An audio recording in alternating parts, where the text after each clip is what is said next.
Today is 28th of September 2025. The day before yesterday, I spoke in detail about the 5th Army of Māra, Sloth and Turtle, along with its characteristics, function, manifestation, and proximate cause. I also explain how to skillfully fight against this inner enemy. Now it is time to proceed to the 6th Army of Māra, which is here. But before we explore the 6th Army, I would like to briefly review the previous 5 armies of Māra, highlighting their connections. Here I would mainly like to highlight their connection and how they contribute to the rising of the 6th Army of Māra. The first army of Māra is Kama, sense objects and attachment to sense objects. As being born in the sense realm, we are constantly surrounded by an abundance of sense stimuli. Almost all the time we seek, enjoy, and indulge in sense experiences like sights, sounds, smells, tastes, touches, and mental impressions. We strive endlessly to obtain better and more refined sense objects to satisfy our desires. In modern life, sense pleasure feels indispensable, is deeply woven into our daily routines and habits. As a result, the mind constantly seeks something entertaining, stimulating, or satisfying. In almost every situation, at work, it wants something entertaining. At job, it wants something entertaining. While eating, it wants something satisfying. While drinking, something satisfying. During free time, it wants entertaining. Because of this, even when one renounces the world or enters a meditation center, the mind continues to crave something enjoyable, entertaining, or pleasurable. But in early stages of meditation, such gratification is not immediately available. Instead of pleasure, one often encounters unpleasant sensation, physical discomfort, and a lifestyle that is completely different on familiar food, strict schedules, silence, and disciplines. This creates resistance, dissatisfaction, and distraction, which bring us to the second army of Māra, that is discontent or dissatisfaction. This is how the first army of the Māra contributes to arise the second army of Māra. And the second army arises as a reaction to not getting what we are used to. It manifests as restlessness, frustration, boredom, and aversion towards the practice and the environment. So together, the first and second armies work hand in hand. Attachment to pleasure leads to discontent when that pleasure is not found. Now the first and the second army works hand in hand.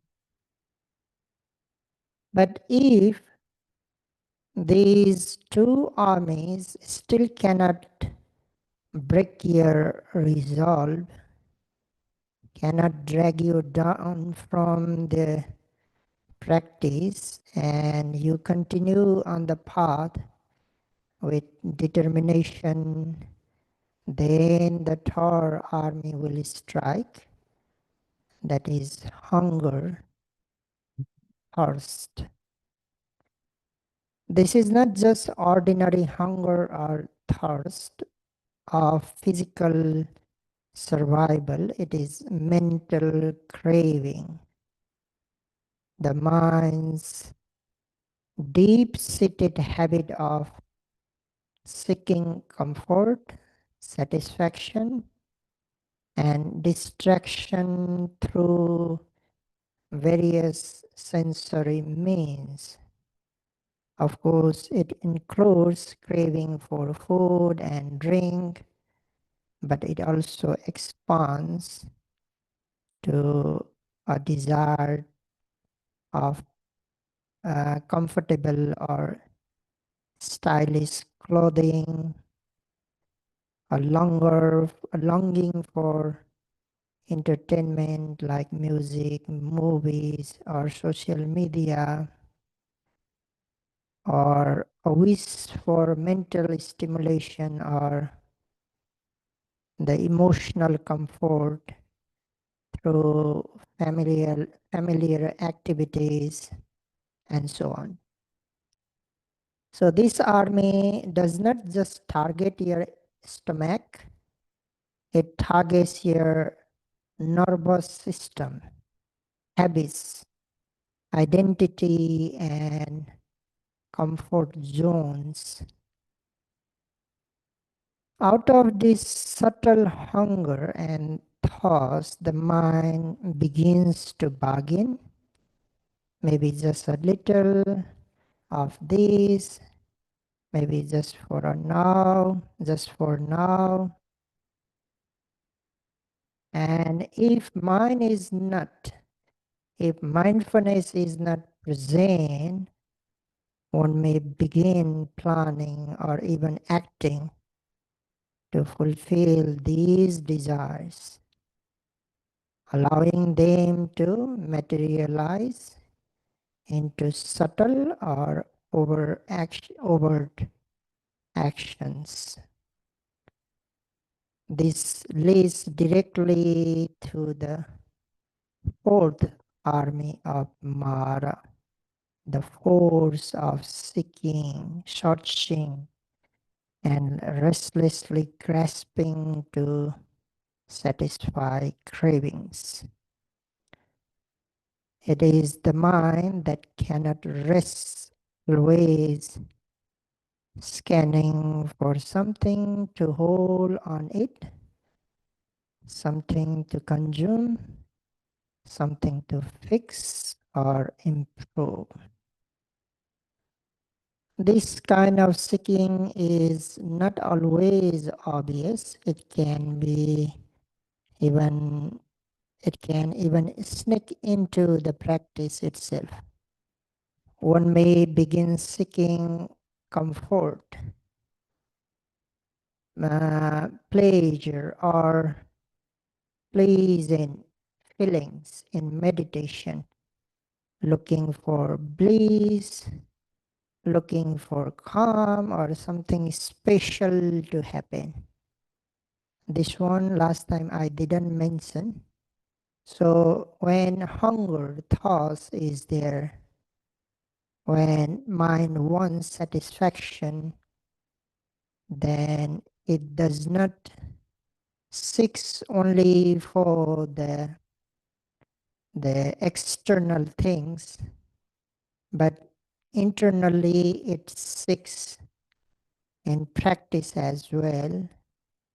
As I just mentioned, mind may seek for pleasure or pleasant feelings, or looking for bliss, calm, or something special to happen that will satisfy you. But when these these expected results do not arise, the mind becomes again disappointed, dissatisfied, bored, unmotivated, and finally lazy. This is how again the disappointed, dissatisfied, or bored mind, or unmotivated mind, and laziness arise during the practice. And this opens the door to the fifth army of Māra, that is sloth and turple. I have already mentioned about this. When boredom is there, unmotivated conditions, and laziness is there, then it may cause, if unwise attention is there, then it gives rise to sloth and turple. Heaviness of the body, dullness of the mind, and noticeable lack of energy. The meditator begins to lose interest, forget their purpose, and slowly sink into apathy and mental fog. So when the mind is clouded by dullness and lacks sharpness of effort, one cannot clearly observe the meditation object. The rising and falling, breathe, sensations or mental states become vague, unclear, or unreachable. And when there is no clarity, there is nothing like meaningful to report during interviews or discussion with teachers. No insight, no progress, no experience, to share. This lead to the sixth army of Māra, that is fear. So this is how the first army contributes to arise, the second, and second to third, third to fourth, and the fifth army contributes to arise, the sixth army of Māra, that is fear. Now we will talk about the fear. It's not only the fear of facing the teacher, but also the fear of facing fellow meditators, especially when others seem to be progressing well. They may hear them sharing experiences of calm, clarity, insight, or joy, and a, a quiet fear begins to grow. Here, fear arises not from external danger, but from internal pressure, like what will I say to teacher? They will know I am not making progress. I have wasted this session. Maybe I'm not capable. Others are improving. I am falling behind. So on. This is the fear of confrontation, the fear of being seen, or even the fear of self-judgment. It shakes your confidence. When fear arises, you lose your confidence as well. Weakens your effort. When fear arises, it weakens your effort and tempts you to withdraw. At times, it may tempt you to withdraw either into avoidance, excuses, or self-doubt. In addition to fear of judgment and failure, there is often a more visceral bodily fear rooted in attachment to body. This fear is rooted in attachment to the body. When unpleasant sensations, discomfort, or pain arise during meditation, they may trigger a deep fear, fear of damaging the body, fear if getting sick, fear of getting sick, or even fear of death. This fear is especially common among meditators who constantly face strong or painful sensations during almost every sitting. The mind begins to associate sitting meditation itself with suffering and fear. Fear develops, not just of pain, but of what that pain might lead to. For those who with old injuries, chronic illness, or sensitive health conditions, the fear may be even more intense. They worry like, what if this posture make it worse? What if my old problem comes back? What if I'm harming myself without knowing it? So these kind of subtle or overt fear keep arising. In addition, sometimes the old memories are triggered, past regrets or unresolved experiences.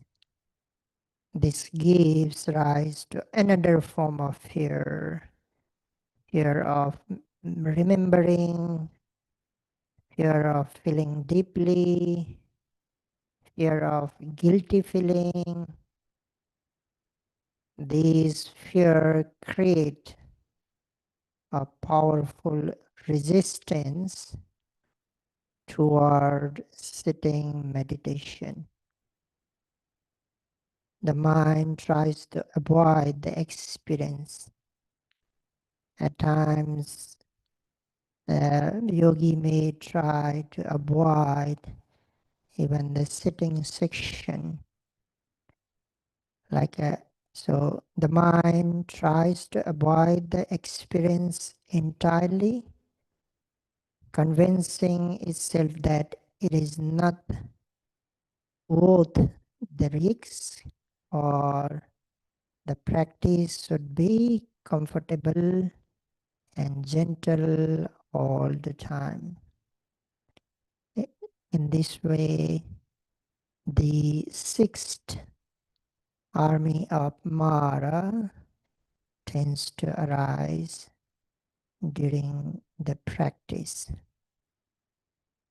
Monks who live and practice alone in the forest may feel fear, uh, not necessarily fear of wild animals or the darkness, but fear that arises from within when there is no clear progress in meditation, and the mind is frequently overcome by sloth, torpor, or dullness.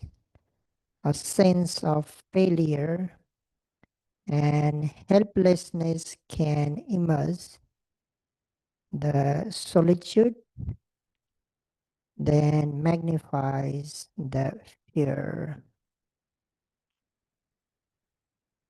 If not understood and wisely dealt with, this fear can overpower a meditator, dragging them away from the sustained effort and leading them to abandon the practice altogether. Hence, it is the sixth army of Māra. So this is about the sixth army of Māra.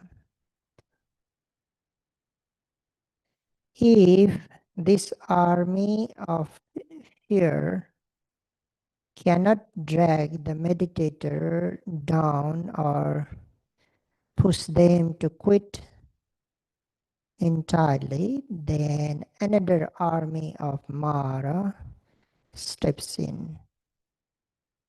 The seventh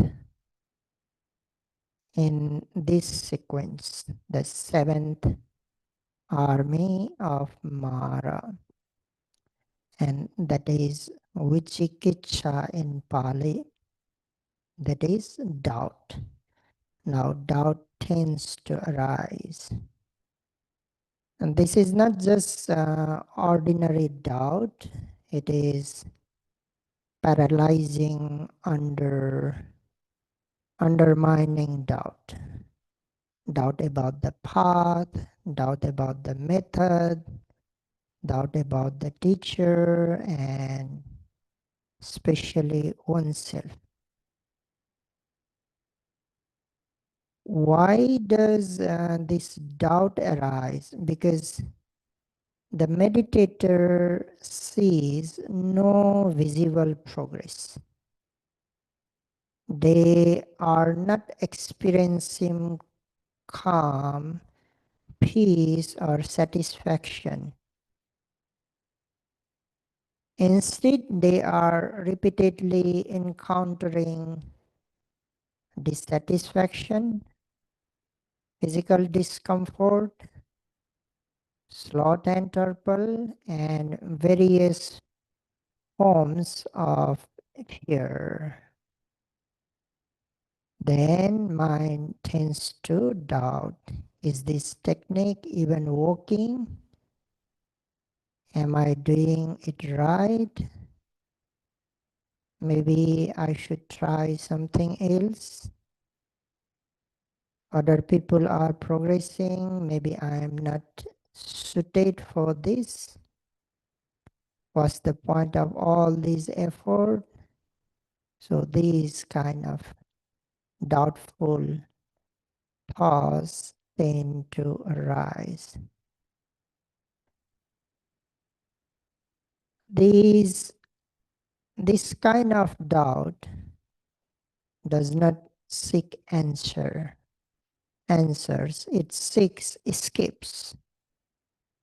It doesn't want clarity, it wants to weigh out. It slowly erodes faith, weakens determination, and drains energy. It can make even a sincere and hardworking meditator lose confidence in their practice. Doubt is often subtle.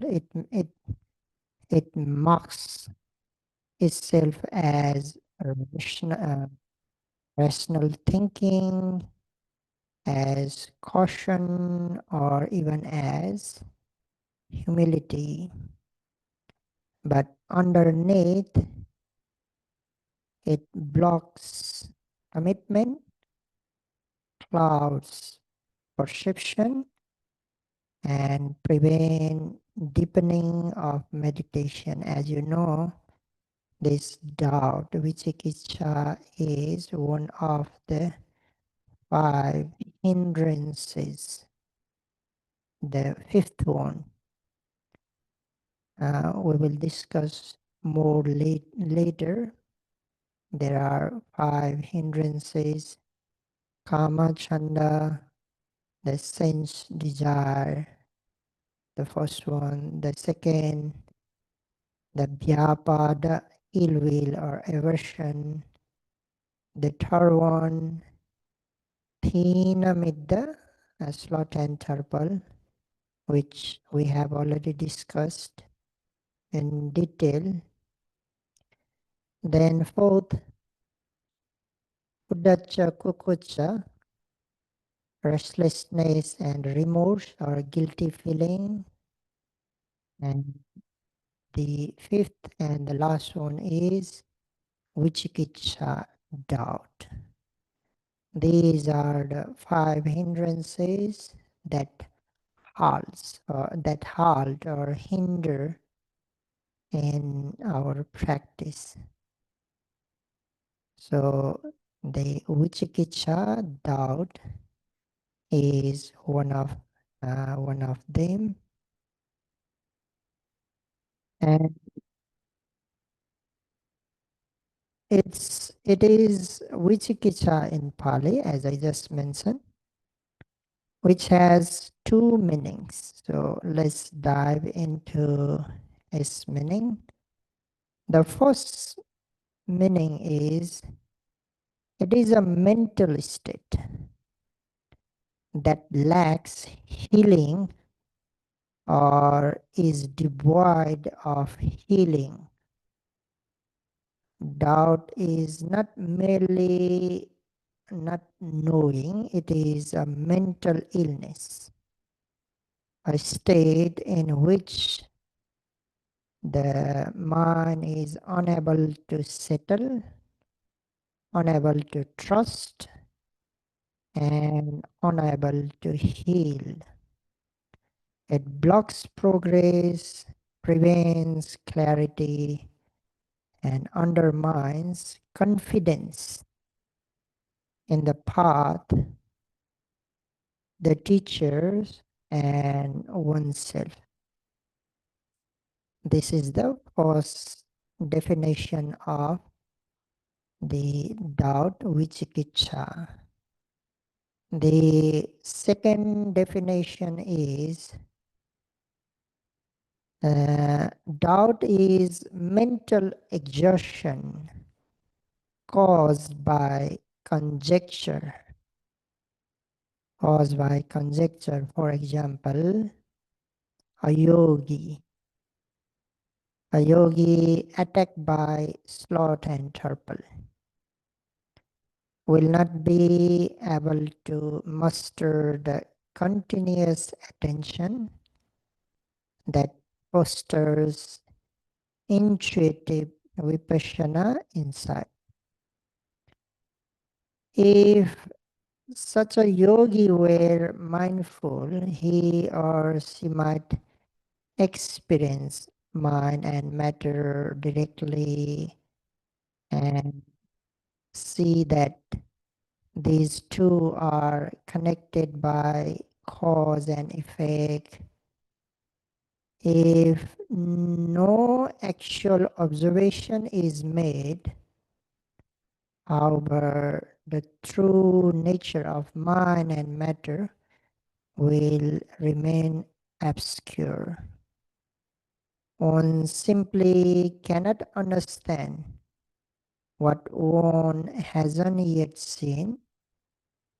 Now, this unmindful yogi begins to intellectualize and reason. I wonder what mind and matter are composed of, what their relation is. So he or she starts to reason. Unfortunately, he or she can only interpret experiences based on a very immature depth of knowledge mixed up with fantasy. This is explosive mixture. Since the mind is unable to penetrate into the truth, get tired, exhausted, and agitated. And it is also because of the fifth army of Māra, that is sloth and turtle. Because of that sloth and turtle, mind is dull, mind is not clear, clarity is not there, or that sloth and turtle hinders. That sloth and turtle hinders. And here again, the vicikiccha, the doubt itself hinders in practice. So a meditator cannot make improvement in meditation.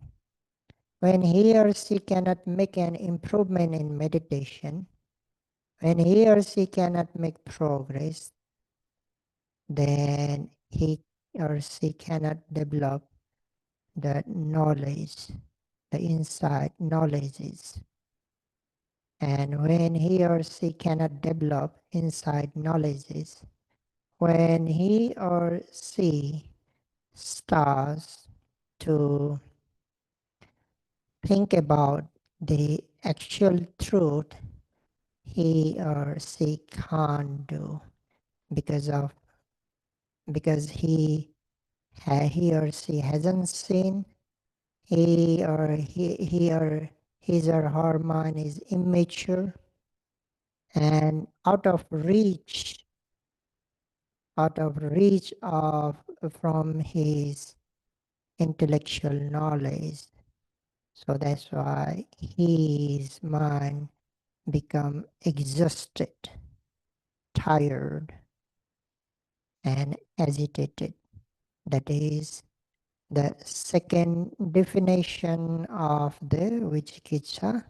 So doubt is the mental exertion caused by conjecture. Now let's discuss few more about the characteristic, function, manifestation, and approximate cause of doubt. It has the nature of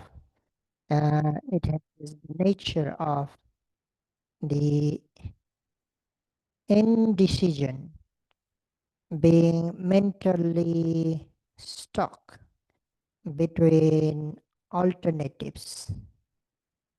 So the characteristics of doubt is indecision, not being able to make a decision because it has so many alternatives. The mind is in between the alternatives. The mind is between the multiple options. The mind is between the multiple the techniques. That's why it can't make any decision. It is also because lack of knowledge. And why mind is lacking knowledge? Again, lack of clarity. Why mind is lacking clarity? Of the accurate aiming and sufficient effort. When mind lacks, or when one lacks the accurate aiming and sufficient effort, vision is not clear, the reality is not seen, and from that point, the meditators start to doubt about the object itself and about the practice. Then meditators' mind with doubt cannot make any decision. So this is the characteristic of doubt. Its function is to cause the mind to waver or tremble or become unstable, making it hard to settle or commit to a path. Of course, when there are so many options, so many methods to be observed, mind keeps shifting, mind keeps trying this and that, mind keeps choosing alternatives, shifting one object to another, or shifting one technique to another, shifting one alternative to another. Hence, mind cannot be settled. Mind keeps wavering, trembling, and becomes unstable. So the function of the doubt is to cause the mind to waver, tremble, or become unstable. The manifestation, there are two manifestations. The first manifestation is indecisiveness, is the first manifestation of doubt.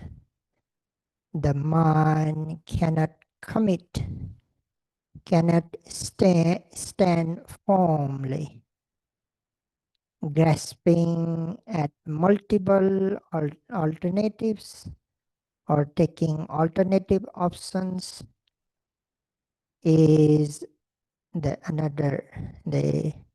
another manifestation. So when mind, the first manifestation the undecisiveness is there, then mind keeps, as I just mentioned, mind keeps taking one object to another, one technique to another, one option to another. That's why the second manifestation is grasping at multiple alternatives or taking alternative options. That is the second manifestation of doubt. This means the doubt doesn't settle on one view, one decision, or one method. It keeps reacting for alternatives, weighing them endlessly, and avoiding commitment. While indecisiveness is the inability to make a decision, grasping multiple options, then the attempt to hold on to all possibilities at once without letting go of any. So it doesn't let go any of those possibilities. It is not sure. The mind is uncertain. That's why it keeps taking this and that. Meanwhile, it doesn't let go. So without letting go, it keeps grasping the alternatives or techniques or options. A meditator might try one object or for a while, then switch to another, and then the mistreat with the mindfulness of like a star. He or she might start with the rising and falling, then jump to noting breathing, then another, because of lack of decision, because of lack of the form, the it doesn't stand firmly and on one object. So the doubting mind doesn't want to choose, not because all options are good, but because it doesn't trust any. Remember this one. I repeat, the doubting mind does not want to choose, not because all options are good, but because it doesn't trust any. So it grabs a bit of everything, hoping one will work without fully committing to any. This is a direct expression of vicikiccha, confusion pretending to be open-mindedness. For this vicikiccha in the text, an example is given.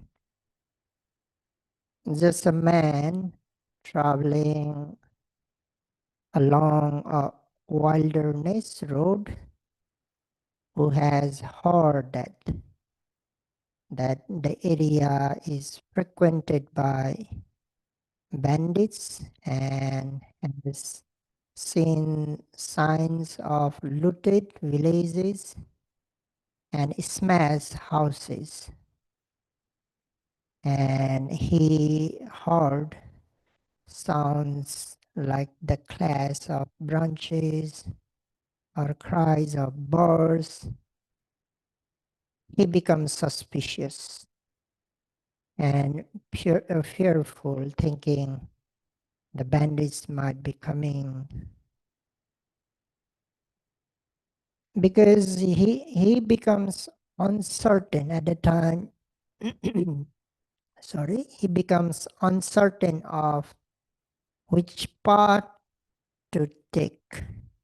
He hesitates, wondering, should I go this path? Should I go that path? Should I go forward? Should I stop? Should I turn back? So always doubt is there. He cannot make a firm decision due to his fear and confusion. He is more likely to take the path that he should not take, avoiding the right path and going down the wrong one instead. So in this way, when doubt is there, one may take more likely the wrong path that shouldn't be taken, avoiding the right path. When practicing, if doubt is there, then it may cause the yogis to take the wrong path more likely than taking the right path. Because you can't make a firm decision, mind can't make a firm decision, so it keeps switching one object to another object. As I mentioned, if you are observing rising and falling, you may switch to another object. Oh, I think I should observe. You may think, oh, you should observe, now breathe in and breathe out, because you doubt on observation of rising and falling. Again, you may doubt on in-breath and out-breath, then you may switch to another object. So nothing works, and it causes more doubt, and you may doubt on yourself. You're confident, you lack the confidence at that time. Then you may doubt on practice. You may doubt on the method itself. You may doubt the teachers, and then you may doubt the Dhamma, the teachings of the Buddha. Then you may doubt to Buddha as well. So it leads to doubt, being doubtful on triple gems. So in this way, the doubt may grow to subtle, to overt, to subtle, to gross one. It is really deadly, we can say deadly army of the Māra. So by knowing how deadly this seventh army of the Māra, so we will talk coming on next day how to deal with this doubt. What is the antidote of this seventh army of the Māra?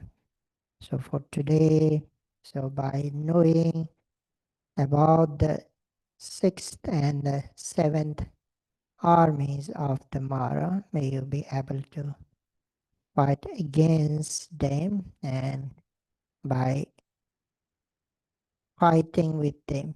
To fight, you don't need to do anything special. The best way to fight, the best technique, the best strategy to fight with armies of the Māra is observing the presently arising object consistently, systematically, properly. That is the best way to fight with those against those armies of the Māra. So may you be able to observe the presently arising object properly, systematically, with application of accurate aiming and sufficient energy, and may you be able to overcome those armies of the Māra.